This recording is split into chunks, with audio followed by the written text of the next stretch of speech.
Assalamualaikum warahmatullahi wabarakatuh. Salam sejahtera untuk kita semuanya. Jumpa kembali di program yang sudah Anda tunggu-tunggu, yakni Dari Nol Menjadi Lebih Baik.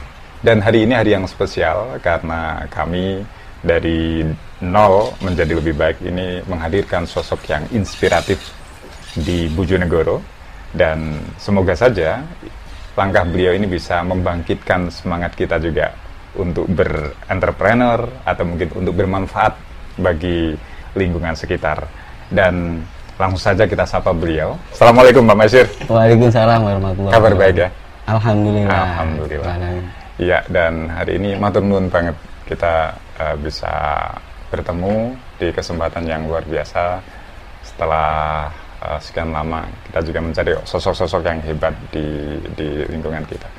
Pak Masyir, kalau kita bicara tentang BTC ini kan Bojonegoro Tim Kreatif, ya, Bojonegoro Tim Kreatif, dan mungkin bisa sedikit kilas balik bagaimana usaha yang jenengan buat, yang jenengan dirikan ini dimulai sejak kapan?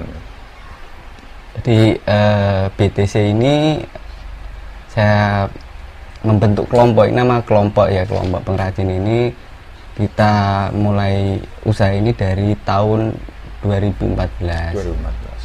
Di tahun 2014 itu saya melihat banyak banget sumber daya alam di sini, yaitu pohon pisang. Jadi pohon pisang itu kalau sudah ditebang rata-rata diambil buahnya. Nah, setelah diambil buahnya kan dibuang percuma. Nah, itu jadi sampah. Waktu tahun 2014 itu nggak ada nilai jualnya. Di waktu itu harganya cuma Rp700. Nah, itu saya miris. Eman gimana ya kalau kita coba untuk dibuat sesuatu yang bisa bermanfaat gitu. Makanya pertama saya buat produk untuk saya sendiri. Jadi untuk di rumah saya sendiri minimal kan saya nggak usah beli perabot. Dan berarti kan waktu itu saya buat untuk tempat tisu, perabot-perabot rumah tangga seperti itu.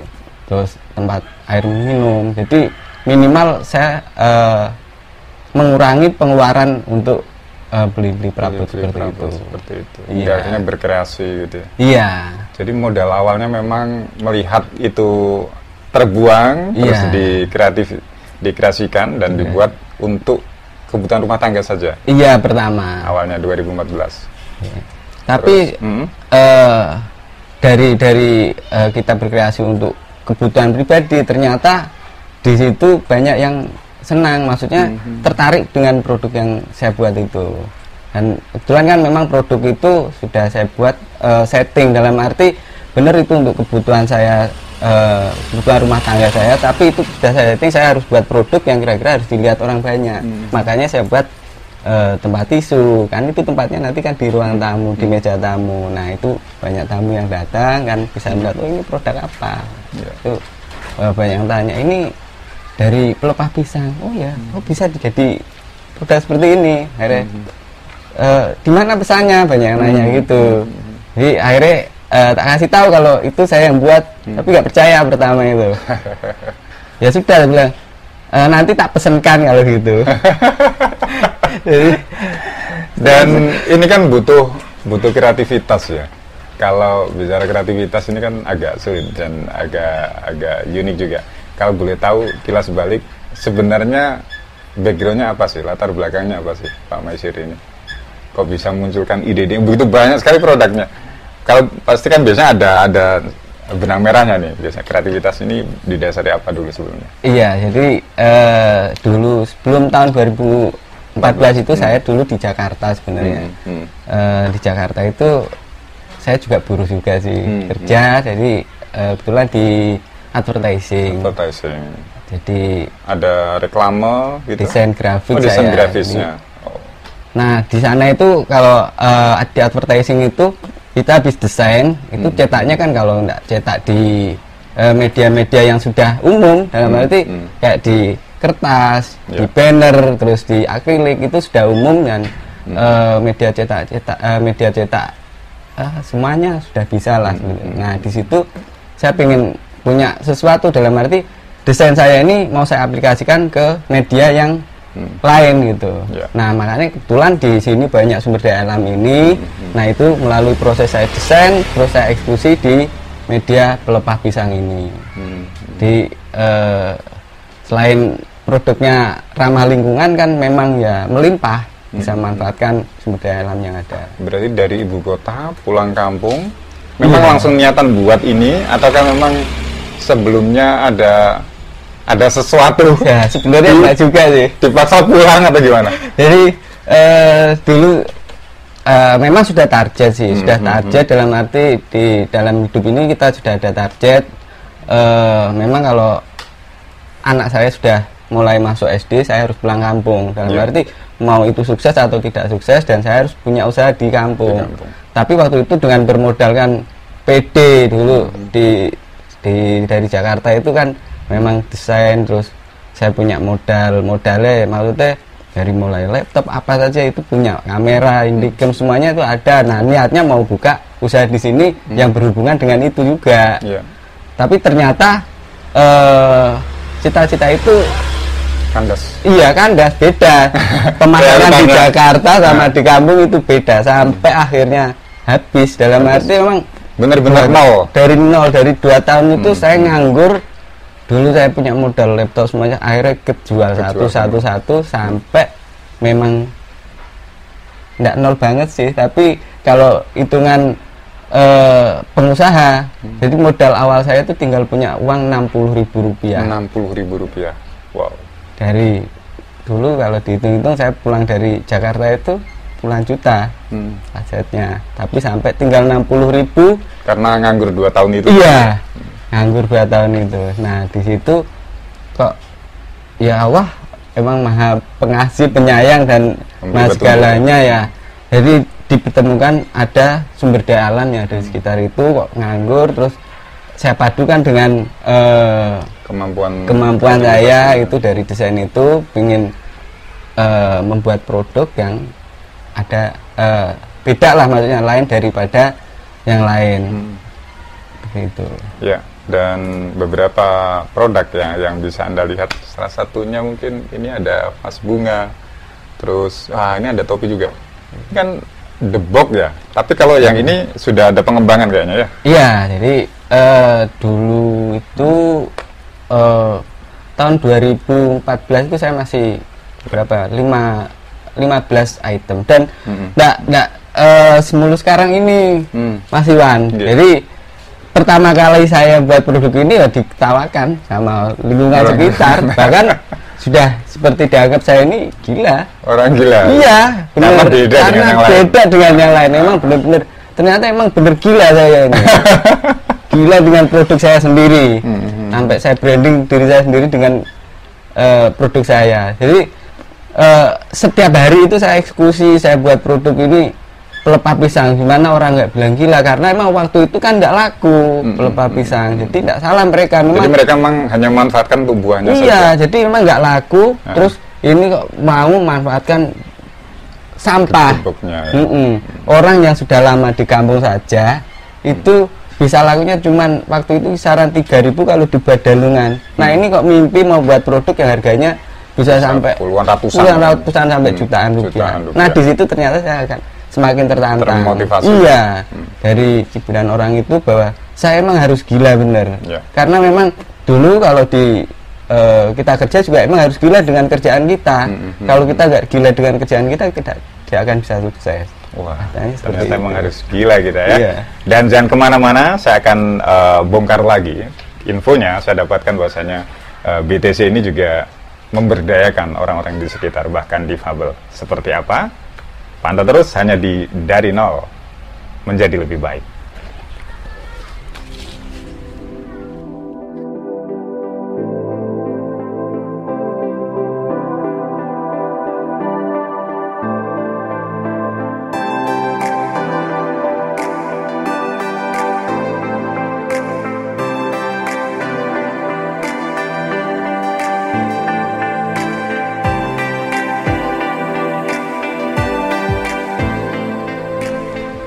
Ya, kembali lagi di Dari Nol Menjadi Lebih Baik. Kawan, tadi kita sudah sedikit ngobrol ya, dan ternyata BTC yang dipimpin oleh Pak Maisir ini juga banyak prestasi, bahkan beliau ini juga pernah mewakili Bojonegoro untuk pameran.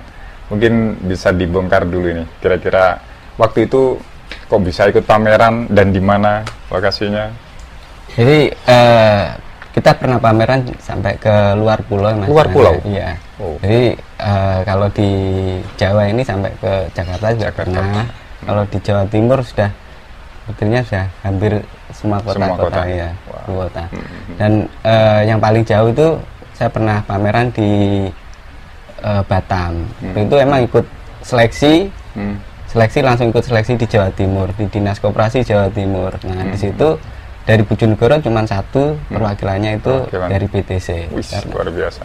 Itu dipilih karena katanya produknya unik dan memang tidak ada yang lain. Okay. Akhirnya kita dibawa untuk mewakili Bojonegoro, kontak bisnis di Batam.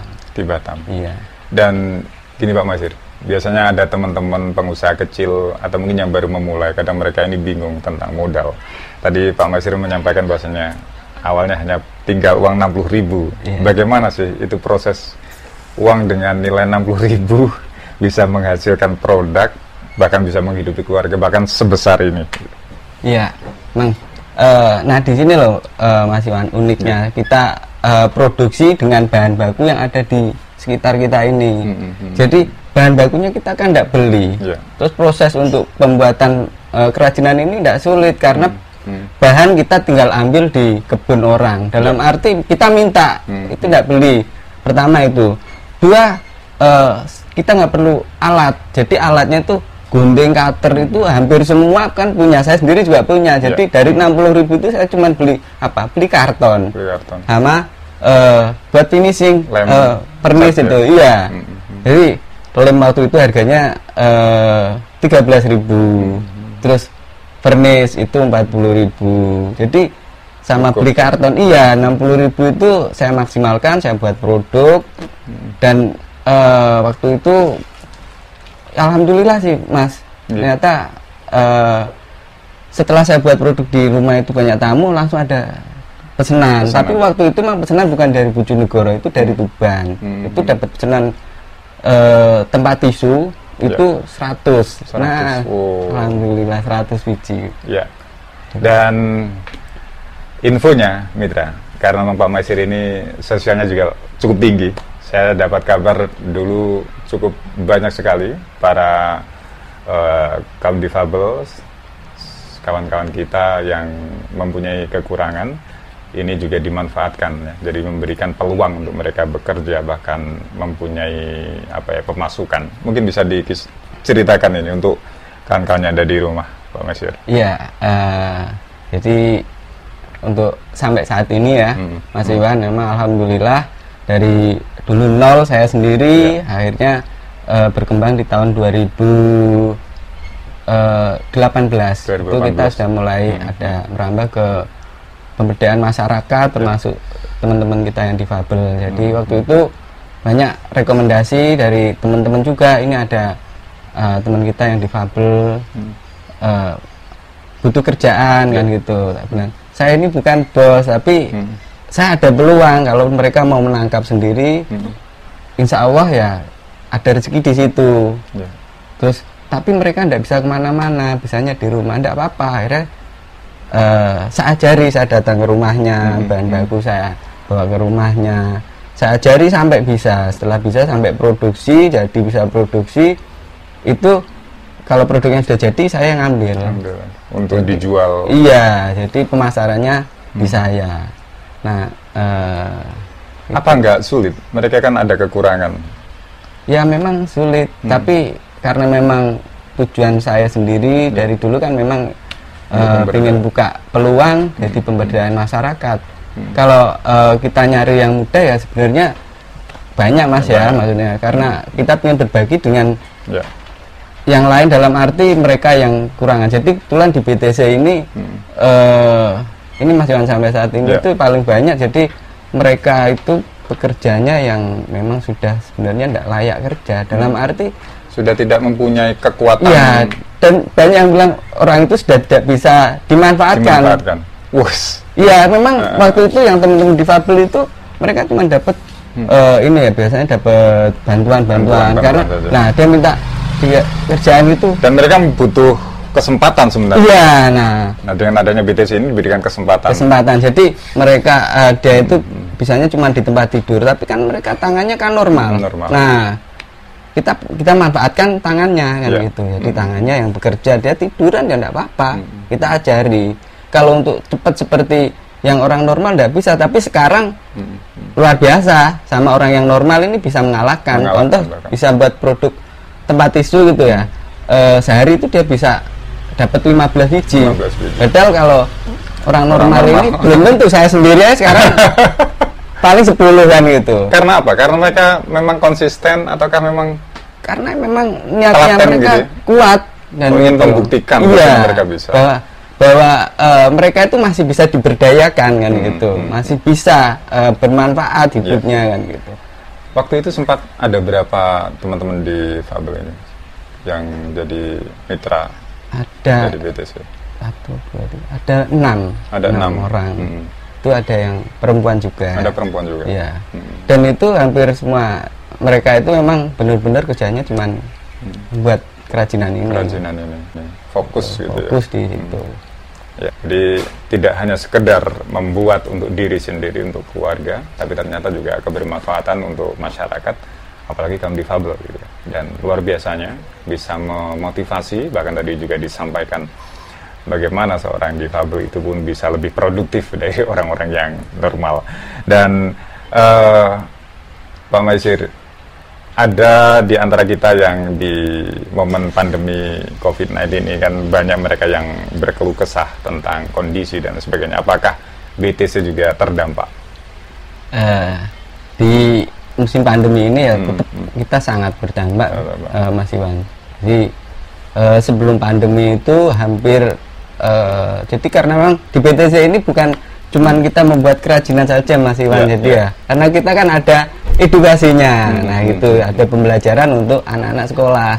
Jadi termasuk hampir setiap minggu itu ada edukasi di sini, Mas Iwan. Jadi karena memang pemasaran kita juga selain di offline online, terus ada pemasaran yang offline-nya itu edukasi. Gitu. Nah, jadi anak-anak itu mereka datang ke sini, nanti dia belajar membuat, iya. Dari awal sampai jadi. Sampai jadi nanti karyanya kan dibawa pulang sama mereka.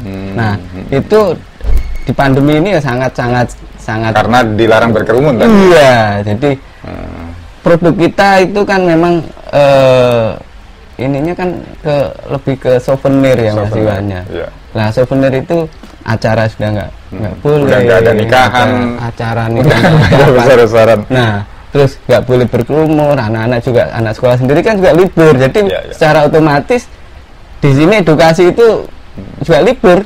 Jadi sebenarnya pas awal tahun 2020 itu sudah ada 6 sekolahan yang mau datang itu untuk di bulan Februari sampai Maret gitu. Ternyata diundur. Pertama itu Pak diundur dulu Pak karena ada pandemi seperti ini. Pikir kan belum nggak sedahsyat ini kan gitu. Ternyata dari diundur akhirnya nggak jadi sampai lewat tahun ajaran baru. Jadi memang sangat terdampak. Iya, sangat terdampak gitu. Ya. Dan ada beberapa entrepreneur atau pengusaha yang mungkin lingkupnya juga masih kecil dan mereka ini juga selalu menemui hal-hal yang buntu dengan permasalahan dan sebagainya. Apakah di usaha Pak Maisir ini juga pernah mengalami itu? Maksudnya di masa pandemi ini juga? Ya, dari awal mungkin sampai kalau itu ya sama lah. Kita juga dari awal juga dulu permasalahan pertama itu di pemasaran. Setelah kita bisa produksi, pemasaran pasti orang pemasarannya gimana, kita getolkan di pemasaran. Setelah pemasaran ternyata kalau kita sebagai pengusaha kan pengennya pasti kita memasarkan produk itu sebanyak-banyaknya ya. Nah setelah kita punya pesanan banyak ternyata kita nggak mampu berproduksi. Di situ berarti permasalahan kedua di SDM, berdaya manusianya kan gitu. Kita getol untuk ngajari mereka orang-orang gitu biar bisa berproduksi. Nah itu nanti kualannya kita di permodalan. Jadi emang ya seperti itu.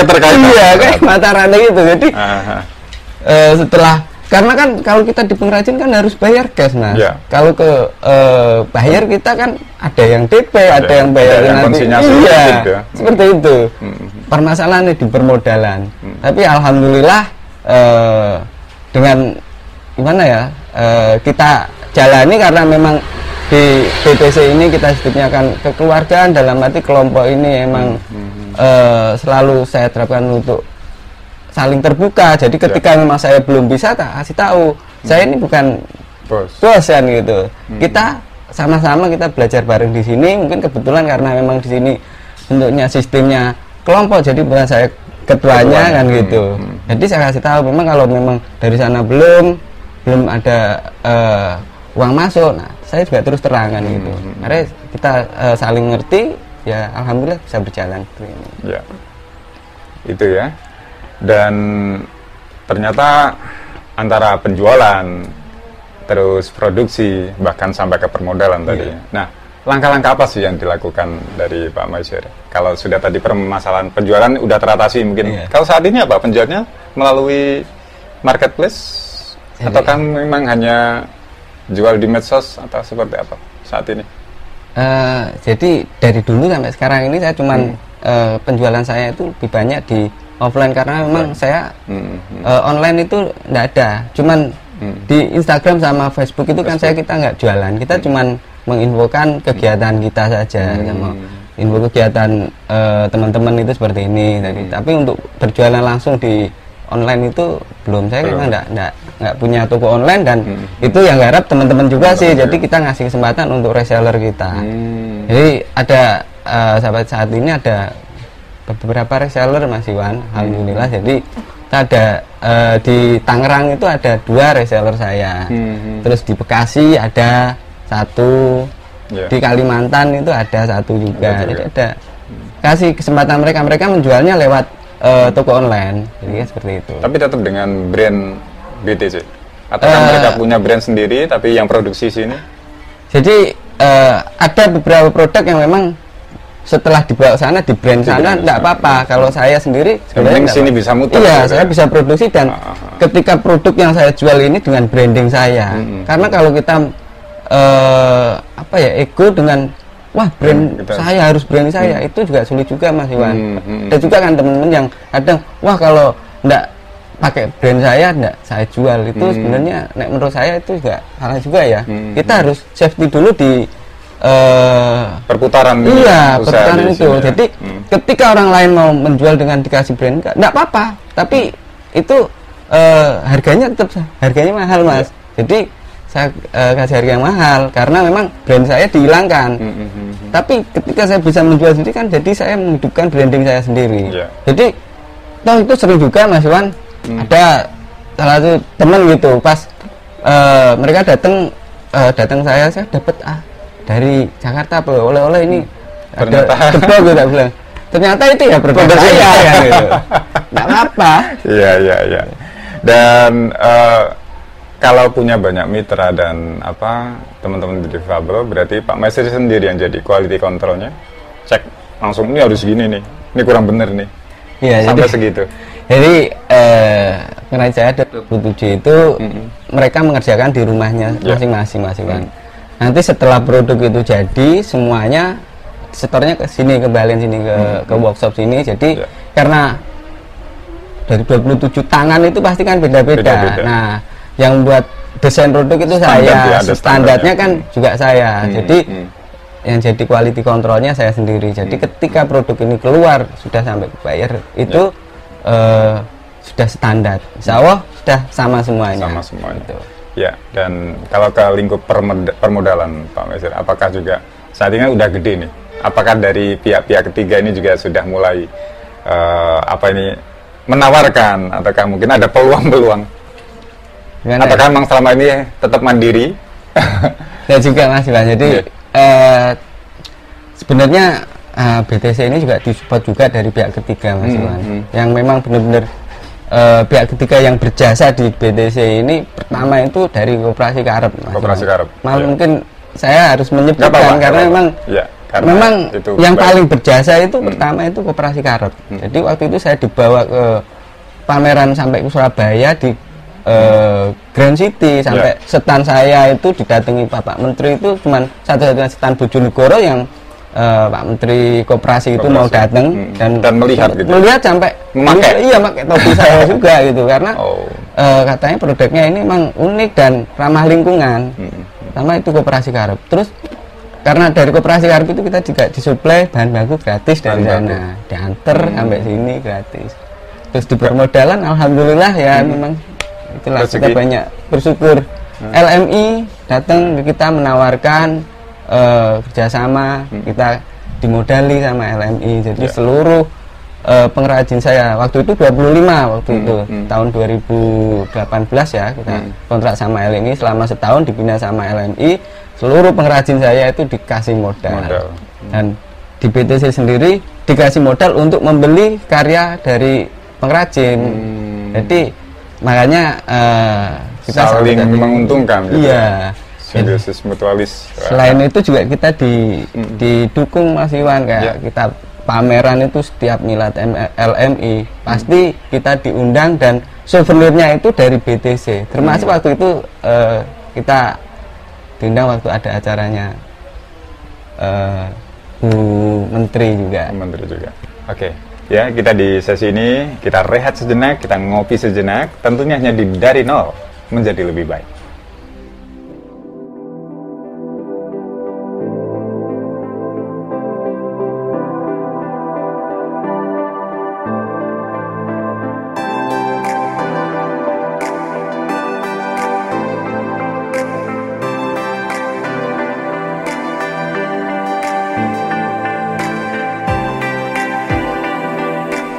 Ya kawan, setelah kita rehat sejenak, kita kembali lagi di program Dari Nol Menjadi Lebih Baik. Dan masih bareng saya dan juga Pak Maisir. Dan kawan, lokasi dari BTC ini ada di Desa Balenrejo, Kecamatan Balen, Kabupaten Bojonegoro. Dan Anda pun bisa satu saat mungkin ingin berkunjung ke sini. Berbagai macam produk tersedia di workshop yang keren ini, yang penuh dengan kreativitas ya. Dan kalau bicara kreativitas ternyata banyak juga produk-produk yang ada di sini. Salah satunya juga tas ya. Tas ini coba kita lihat dulu. Ini infonya, saya dapatkan info bahwasanya tas ini pernah menjadi juara ya. Iya. Di tingkat Jawa Timur. Jawa Timur. Mungkin bisa dikisahkan ke kawan-kawan yang ada di rumah. Iya, jadi untuk produk tas ini memang kita pernah ikut lomba di Jawa Timur itu di Alana Hotel waktu itu dalam rangka Hari Kartini. Hari Kartini. Produk yang ramah lingkungan. Jadi buatan souvenir yang ramah lingkungan. Jadi waktu itu saya datang sana sebenarnya nggak nyangka kalau kita akan jadi juara ya, karena yang datang itu senior saya dan banyak banget. Tapi alhamdulillah waktu itu kita bisa dapat juara tiga. Oke. Dan selain itu, kawan Pak Maisir ini juga pernah mendapatkan penghargaan dari Pemkab Bojonegoro. Tahun berapa itu? Tahun 2018. 2018. Iya. Diserahkan langsung oleh Bupati ya? Iya. Jadi ini ada piagamnya ya. Piagam sebagai produsen souvenir dari pelepah pisang. Iya. Ada kebanggaan tentunya. Iya. Jadi merasa gimana ya Mas? Karena memang sejarah kita dulu tidak nyangka kalau akan seperti ini. Sampai kita dipanggil di Pemkab dapat penghargaan langsung dari Bupati Bojonegoro itu sangat gimana ya, sangat bangga lah. Sangat bangga. Iya. Pak Maisir, mungkin teman-teman ini juga mulai bertanya-tanya, kira-kira harga dari produk-produk ini berapa sih? Terus kita ambil contoh aja, yang ini aja. Kalau ini sampai harga berapa? Yang ini harganya 125. 125. Jadi varian harga produk kita itu memang dari harga yang paling murah itu ada harga 3.000. Ada 3.000 juga. Ya, jadi harga ini ya? murah. Ini ya, seperti gantungan kunci kayak gitu. Dan ada yang paling mahal itu ya lukisan Mas Iwan. Jadi siluet itu harganya ada sampai 750.000. Gitu. Nah, seperti ini karena siluet ini termasuk produk andalan kita, dalam arti di Indonesia ini belum ada yang buat kerajinan pelepah pisang dibuat siluet. Dibuat siluet. Iya, jadi cuma satu-satunya di sini. Kalau dari satu produk ini dalam sehari selesai atau mungkin butuh berapa hari sih buat ini? Karena ini butuh jemur juga ya kayaknya. Ya sebenarnya kalau cuaca mendukung Mas Yohannya enggak hujan, enggak mendung seperti ini, suasana dalam arti kita panas ya. Ya. Itu sehari bisa jadi sebenarnya. Sehari bisa jadi. Iya. Ya. Bahkan saya pernah dapat pesanan dari luar kota Mas Iwan, dari Bengkulu. Dari Bengkulu. Itu 5 lukisan dalam waktu sehari. Itu saya kerjakan selesai dari pagi sampai sore. Jadi malamnya diambil karena memang kebetulan orang itu datang ke Bojonegoro itu main, terus kebetulan mampir sini, lihat ini minta dibuatkan foto itu siluet. Ya. Dari bisa 5 lukisan. Ya, dan kawan, kalau kita ngobrolin tentang kreativitas memang luar biasa di sini ya. Jadi sekali lagi untuk Anda yang mungkin ingin memesan langsung bisa ya, ingin memesan langsung bisa. Tapi yang seperti ini tentunya dari tangan Pak Maisir sendiri. Iya, kalau tidak semua orang bisa. Jadi kalau untuk siluet ini saya spesial ya berarti yang mengerjakan. Iya. Ya. Ada beberapa pengusaha yang memang apalagi yang seperti hal seperti ini ya, yang unik, yang banyak di antara kita ini kadang muncul problem di internal keluarga. Mungkin bisa bagi-bagi tips, tapi sebelum itu mungkin bisa disampaikan dulu nih kisah dari Pak Maisir. Apakah awalnya juga diterima langsung sama keluarga, ataukah memang langsung disupport, ataukah bahkan ditolak gitu? Jadi mungkin bisa diceritakan ke teman-teman yang mungkin baru memulai. Kalau dulu sebenarnya keluarga ya kurang mendukung. Iya, karena memang awalnya kan belum bisa menghasilkan ya Mas ya. Jadi istri sendiri juga sampai bilang wis cari kerja yang lain atau gimana, yang pasti kan, aja. Yang pasti saja. Dan bahkan anak saya sendiri kan juga gitu. Dulunya ayah kerja di kantor, masa sekarang ngurusi debok yang nggak ada gunanya. Jadi dulu sebenarnya emang kurang mendukung, tapi saya minta waktu sama istri saya 1 tahun. Saya 1 tahun untuk membuktikan kalau saya sampai waktu 1 tahun ini tidak berhasil di pengolahan debok ini, saya akan tinggalkan dan saya akan nyari tempat kerja yang lain. Tapi waktu setahun ini saya jangan diganggu apapun. Jadi saya mau seperti apapun, mau tidur sampai malam, saya ngerjain, pokoknya megang debok ini jangan diganggu, minta waktu 1 tahun. Dan alhamdulillah dalam waktu 1 tahun saya bisa memasarkan, bisa membuktikan. Jadi setelah kita bisa membuktikan, keluarga juga sekarang sudah mensupport dan mendukung. Bahkan dan mungkin ikut juga. Iya, sekarang malah ikut membuat. Iya. Ya. Dan kawan, banyak di antara kita juga beranggapan ini kita kembali ke momen pandemi COVID-19. Saya dengar juga workshop ini juga sempat vakum. Iya. Sampai berapa bulan kemarin dampak dari? Iya Mas. Jadi COVID. Dari mulai bulan Februari itu sebenarnya ada 5-6 sekolah yang sudah daftar mau datang untuk edukasi. Jadi kita sudah pengrajin sudah saya suruh produksi sesuai dengan permintaan mereka. Ternyata ada pandemi ini. Itu sudah ribuan produk Mas. Jadi ternyata pandemi ini berkepanjangan. Ternyata dari pihak sekolah itu ditunda sampai akhirnya nggak jadi. Nah, dari mulai bulan Februari sampai Agustus itu. Februari sampai Agustus. Kita tidak ada kegiatan. Bahkan di tiap bulannya itu kita cuma bisa dapat masukan 300.000 Mas. 300.000. Jadi untuk memenuhi kebutuhan sendiri sebenarnya kurang. Tapi karena momennya harus di rumah saja ini, jadi saya manfaatkan untuk mengembangkan produk, untuk jadi meningkatkan kualitas produk saya dan termasuk membuat produk-produk baru, termasuk salah satunya ya seperti meja ini. Itu. Oh iya, kalau meja ini sampai harga berapa sih? Jadi kalau meja ini plus sofanya itu kita jualnya paketan Mas Iwan. Jadi satu meja 4 kursi itu harganya 600.000. 600.000. Iya. Dan ini kayaknya multifungsi ya? Multifungsi. Kalau bisa dimanfaatkan untuk.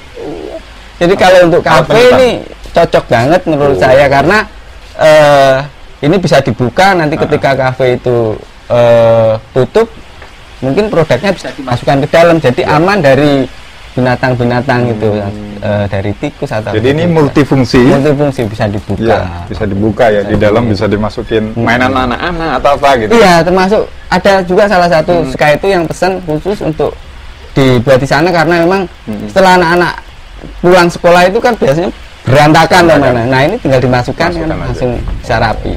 Ini kawan, jadi untuk Anda yang mungkin tertarik dengan hal-hal yang unik, yang apa ya, etnik ya, bicara tentang etnik dan lain sebagainya, ini kayaknya recommended sekali dan kuat ya.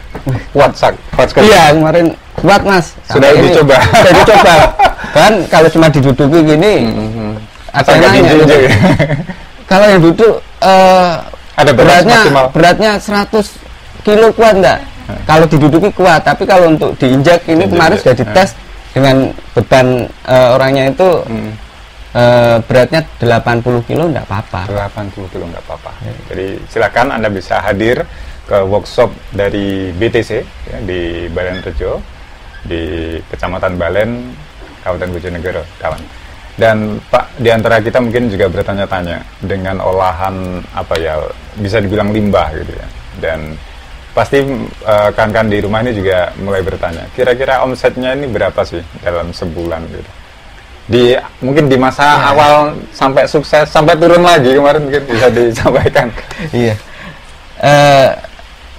Pada awalnya juga kita cuman bisa kembali untuk berproduksi lagi Mas. Jadi contoh tahun 2016 itu mungkin sebulan itu saya cuma dapat 2-3 juta per bulan. Alhamdulillah di tahun 2018 itu kemarin sudah sampai per bulan bisa sampai 25 juta. 25 juta. Tapi di masa pandemi ini kemarin kita cuma dapat 300.000 dari bulan Februari sampai di Agustus. Jadi sampai Agustus itu saya dapat masukan 600.000.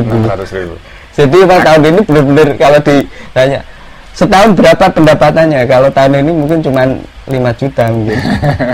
Satu bulan perbandingannya kalau tahun kemarin itu satu bulan bisa menutup untuk satu tahun. Luar biasa. Dan masa pandemi terus ada nggak semangat baru atau mungkin ada harapan baru nih? Ya kita tetap punya keyakinan bahwa pandemi ini pasti akan selesai ya Mas ya. Jadi kita tetap berinovasi dan berkreasi dan termasuk kita memasarkan dan alhamdulillah juga insya Allah tahun ini kita juga akan kontrak di 2 perusahaan juga. 2 perusahaan? Iya. Di luar kota. Oh, luar biasa. Ya. Dan kawan, kalau mungkin dan Anda ingin bertanya atau mungkin ingin memesan, Anda bisa berkomentar ya di kolom komentar kami dari channelnya Dari Nol Menjadi Lebih Baik. Dan terakhir mungkin ke depan ada nggak mimpi terbesar dari Pak Maisir untuk BTC? Kalau mimpi saya itu dari mulai membangun BTC ini sampai sekarang masih tetap Mas Iwan. Jadi cita-cita saya dan keinginan saya itu yang terbesar itu menjadi salah satu produk atau ikon Bojonegoro. Itu yang menjadi kebanggaan kami. Jadi ketika produk ini menjadi salah satu ikon Bojonegoro, berarti masyarakat Bojonegoro ini sudah memanfaatkan limbah ini semua. Jadi ketika ada wisatawan atau tamu datang dari Bojonegoro, pasti gak lupa oleh-olehnya souvenir dari pelepah pisang. Dari pelepah pisang. Tapi selama ini apakah dari teman-teman dinas ini juga sudah mulai mengajak ataukah mungkin memanfaatkan produk ini untuk paling tidak minimal itu dipajang di sana? Nah ini belum. saya sulit untuk menjawabnya. Jadi ada juga sih yang beli, maksudnya dari dinas itu beli, mungkin tapi untuk konsumsi sendiri ya, konsumtif. Belum untuk souvenir dalam arti kalau untuk mungkin tamu-tamu ke negaraan itu kayaknya belum pernah. Ini ya, dan ini karena sudah ada penghargaan dari Bupati, artinya teman-teman dari pihak lain pun memang harusnya juga ikut mensupport. Oke, kita harus closing hari ini. Terima kasih banyak atas hal yang banyak sekali diberikan kepada kami dari tim dari nol ya, dari nol untuk masyarakat tentunya untuk menjadi lebih baik. Pak Maisir, semoga sukses. Amin. Dan tentunya banyak keberkahan, apalagi kebermanfaatan untuk masyarakat sekitar. Ya. Baik kawan, yang ada di rumah dan dimanapun Anda berada, selalu berpikir positif dan ingat hal-hal yang dianggap dibuang atau limbah itu bisa mempunyai nilai jual yang lebih ketika kita mempunyai kreativitas dan lagi ya nih keyakinan dan mempunyai jiwa sosial. Ini yang lebih penting untuk kehidupan kita. Dan tentunya jangan pernah berpikir untuk tidak bisa. Semuanya bisa, walaupun memang harus jatuh, harus bangun, bahkan keluarga kita memang belum support, tapi pada momennya Pak Maisir sudah membuktikan mereka pun pada waktunya akan mendukung langkah-langkah baik kita. Ya, pantau terus hanya di channelnya Dari Nol Menjadi Lebih Baik. Saya Iwan Siswoyo, pamit undur. Wassalamualaikum warahmatullahi wabarakatuh. Mulai dari nol menjadi lebih baik.